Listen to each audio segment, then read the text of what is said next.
Hello friends, मैं हूं पवन चौधरी और इस नए वीडियो से मैं एक नई सीरीज़ आप लोगों के लिए शुरू करने जा रहा हूं। और सीरीज़ है मध्य प्रदेश के गौरव।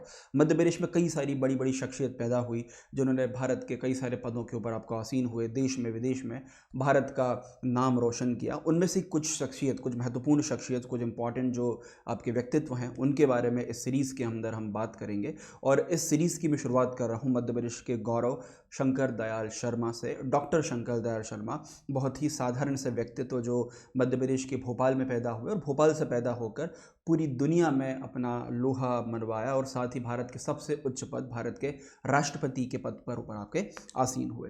तो चलिए बात करते हैं इस वीडियो में। भारत के राष्ट्रपति रहे डॉक्टर शंकर दयाल शर्मा, भारत के उपराष्ट्रपति, कई राज्यों के गवर्नर और साथ ही मध्य प्रदेश के भोपाल प्रांत के मुख्यमंत्री रहे, पहले मुख्यमंत्री रहे डॉक्टर शंकर दयाल शर्मा जी की। डॉक्टर शंकर दयाल शर्मा जी हैं, इनका जन्म मध्य प्रदेश के भोपाल के अंदर होता है। भोपाल उस समय प्रिंसली स्टेट था। 19 अगस्त 1918 को भोपाल के अंदर इनका जन्म होता है। शुरुआती इनकी जो शिक्षा है वो भोपाल के अंदर ही हुई, लेकिन उसके बाद भोपाल से ये शिक्षा प्राप्त करने के बाद कई सारी जगह, सेंट जॉन्स कॉलेज है आपका आगरा के अंदर, पंजाब यूनिवर्सिटी, लखनऊ यूनिवर्सिटी, कई सारी यूनिवर्सिटीज़ में जाकर इन्होंने अपना जो एजुकेशन है, एजुकेशन कंप्लीट किया। एजुकेशन कंप्लीट करने के बाद कई सारे कॉलेजेस के अंदर एज ए प्रोफेसर के रूप में, स्पेशली ये लॉयर थे, इन्होंने एलएलबी का डिग्री भी किया था और ये काफ़ी जाने माने लॉयर हुआ करते थे प्री इंडिपेंडेंस पीरियड के अंदर। इवन आज़ादी के बाद भी उन्होंने कई सारे अलग अलग जगहों पर आपके लॉयर के रूप में जाके यहाँ पर आपको काम किया और साथ ही भारत के नवे राष्ट्रपति के रूप में इन्होंने अपना जो पद है, अपना पद यहाँ पर आपको धारण किया। ठीक है, उसके पहले भारत के उपराष्ट्रपति भी रह चुके थे। उपराष्ट्रपति जो है भारत के 8वें उपराष्ट्रपति थे। सारे भारत के जो है 9वें आपके राष्ट्रपति थे, जिन्होंने जॉर्ज गिलबर्ट स्वेल थे उनको हराकर आपके राष्ट्रपति के पद के ऊपर आसीन हुए। और साथ ही उन्होंने आपके डॉक्टर शंकर दयाल शर्मा जो है वो भारत के 8वें उपराष्ट्रपति या आपके वाइस प्रेसिडेंट के रूप में भी इन्होंने यहाँ पर आपको काम किया। एक समय की बात है जब भारत जो है अंग्रेजों का गुलाम था, लेकिन गुलामी की बेड़ियाँ जो है 15 अगस्त 1947 को ख़त्म हो गई। लेकिन उसी समय भोपाल स्टेट जो था, भोपाल राज्य था, भोपाल राज्य आज़ाद नहीं हो पाया क्योंकि भोपाल के जो राजा हुआ करते उस समय, उनका नाम था हमीदुल्ला, और वो चाहते थे कि भारत, भोपाल जो है वो भारत के अंदर शामिल ना हो, जबकि भोपाल जो है एक इंडिपेंडेंट स्टेट के रूप में, एक स्वतंत्र राज्य के रूप में यहाँ पर आपको स्थापित हो।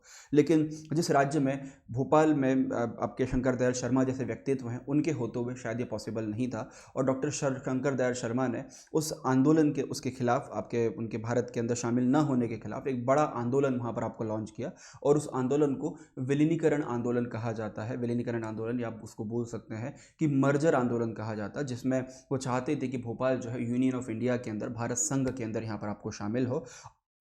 अल्टीमेटली उन्होंने बहुत ज़्यादा मेहनत की उसके लिए, कई सारे एरियाज़ में, सीहोर में, रायसेन में, जगह जगह उन्होंने मार्च निकाले और अल्टीमेटली जो है भोपाल को राजा जो थे वो तैयार हुए और तैयार होकर उन्होंने भारत के अंदर उसका मर्जर है, मर्जर के ऊपर यहाँ पर आपको साइन कर दिया। उसके बाद डॉक्टर शंकर दयाल शर्मा जो है भोपाल के मुख्यमंत्री बने 1952 से लेकर 1956 तक। उसके बाद जब मध्य प्रदेश बना, मध्य प्रदेश का एकीकरण हुआ आफ्टर द रीऑर्गेनाइजेशन कमीशन, और उसके बाद मध्य प्रदेश प्रांत के अंदर लंबे समय तक 1956 से लेकर 1967 तक मध्य प्रदेश में अलग अलग पदों पर, अलग अलग आपके डिपार्टमेंट्स हैं, उनके अंदर आपका मंत्री पद भी उन्होंने यहाँ पर आपका संभाला था। उसके बाद डॉक्टर शंकर दयाल शर्मा जो हैं वो कांग्रेस के प्रेसिडेंट रहे 1772 से लेकर 1774 तक कांग्रेस के प्रेसिडेंट रहे। और साथ ही उन्होंने आपके केंद्र सरकार के अंदर कई सारी जो मिनिस्ट्रीज़ हैं, specially union ministry for communication, या जिसको हम संचार मंत्रालय कहते हैं, तो संचार मंत्रालय भी उन्होंने आपका संभाला था। सबसे बड़ी उनके साथ में उपलब्धि है कि आपको, जैसे मैंने शुरू में बताया कि ये एक लॉयर थे और उस समय पे इंटरनेशनल जो बार एसोसिएशन था, अंतर्राष्ट्रीय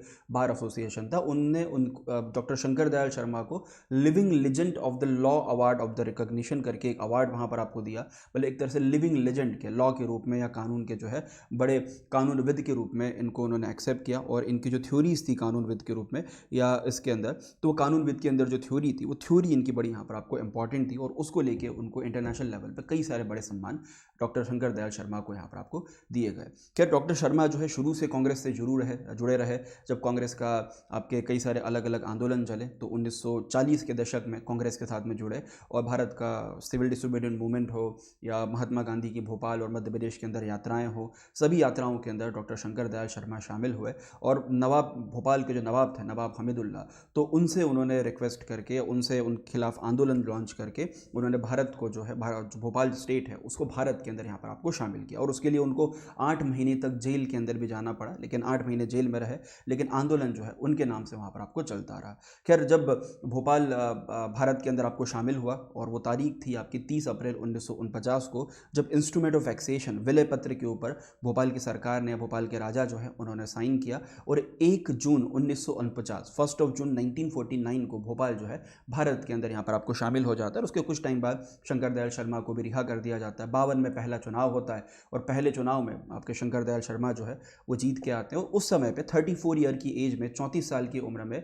वो भोपाल के मुख्यमंत्री बने। उस समय पे भारत के सबसे यंगेस्ट, सबसे जवान मुख्यमंत्री के रूप में आपको शुमार थे, और कई समय तक उनका रिकॉर्ड जो है वो रिकॉर्ड यहाँ पर आपका मेंटेन रहा। ठीक है, उसके बाद कई सारे राज्यों के गवर्नर रहे, जैसा मैंने आपको बताया, कांग्रेस के प्रेसिडेंट रहे, आपके कम्युनिकेशन मिनिस्टर रहे, लोकसभा जो भोपाल की सीट थी 71 और 80, 2 बार वहाँ से सेलेक्ट हुए, आंध्र प्रदेश के मुख्यमंत्री रहे, पंजाब के मुख्यमंत्री रहे। जब ये पंजाब के मुख्यमंत्री हुआ करते थे तो उस समय पे इनके जो बेटी और दामाद है उनके ऊपर कुछ मिलिटेंट्स ने हमला किया, और मिलिटेंट ने हमला करके इनके बेटी और दामाद की यहाँ पर आपको हत्या कर दी।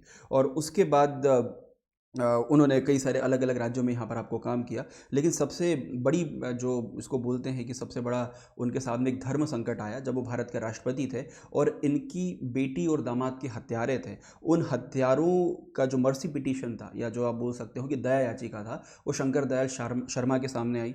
अब उसको एक्सेप्ट भी नहीं कर सकते, रिजेक्ट भी नहीं कर सकते थे। अगर एक्सेप्ट करते तो लोग बोलते कि इन्होंने अपने बेटी और दामाद के हत्यारों से बदला लिया, तो वो एक बड़ा इशू उस समय क्रिएट हुआ था। बट शंकर दयाल शर्मा ने उसके ऊपर कोई डिसीजन वहाँ पर आपको नहीं लिया। कई सारे अलग अलग राज्यों के मुख्यमंत्री रहे, और उसके कई सारे राज्यों के गवर्नर रहे, और उसके बाद भारत के जो है उपराष्ट्रपति के पद के ऊपर यहाँ पर आपको आसीन होते हैं। 8वें उपराष्ट्रपति बने 1986 में, और उसके बाद भारत के राष्ट्रपति जो भारत के 9वें राष्ट्रपति बने।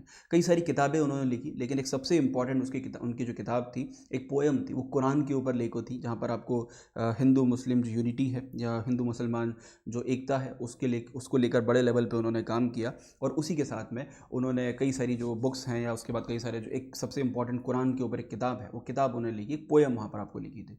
तो शंकर दयाल शर्मा बड़े साधारण व्यक्तित्व, ऐसे व्यक्तित्व जिन्होंने भोपाल को मध्य प्रदेश की राजधानी बनाने में एक अहम रोल निभाया, और जब तक भी पद पर है बहुत ही साधारण तरीके से उन्होंने अपने पद को यहाँ पर आपको गरिमामय तरीके से उन्होंने यहाँ पर आपको उसका निर्वहन किया। और शंकर दयाल शर्मा जी की जो डेथ है 26 दिसंबर 1999 को हार्ट अटैक से हो जाती है, और इनको दिल्ली के अंदर कर्मभूमि जो है इनका स्थान बना हुआ है, जहाँ पर इनका अंतिम संस्कार किया गया था। तो वहाँ पर उनकी उनका एक समाधि स्थल है दिल्ली के अंदर आपको स्टैब्लिश किया गया है।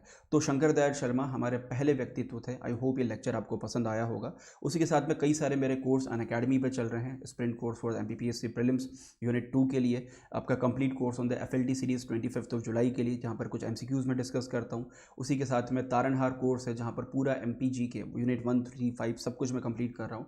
उसके साथ कई सारे मेंस के कोर्सेज चल रहे हैं। अनअकैडमी पर प्लस के लिए आप मेरा जो कोड है पवन लाइव, ये यूज़ कर सकते हैं, और ये कोड अगर आप यूज़ करेंगे तो 10% डिस्काउंट आपको प्लस क्लासेस के ऊपर आपको मिल जाएगा। उसके अलावा और भी कई सारे जो है वो ऑफर्स चल रहे हैं। 1 साल के सब्सक्रिप्शन पे आपको 2 महीने का सब्सक्रिप्शन जो है वो फ्री मिलने वाला है। उसके साथ में कई सारे सीरीज़ जो हैं, Unacademy scholarship test, Unacademy T20 series, weekly mock test series, MPG के ब्रह्मास्त्र सीरीज़, 40 डे का रिविजन बैच, 8 महीने फाउंडेशन बैच, कई सारे कोर्सेज जो हैं अनअकैडमी पे चल रहे हैं। तो अभी जाके आप सब्सक्राइब करो। पवन लाइव जो कोड है उसको यूज़ करना मत भूलिएगा। Thank you.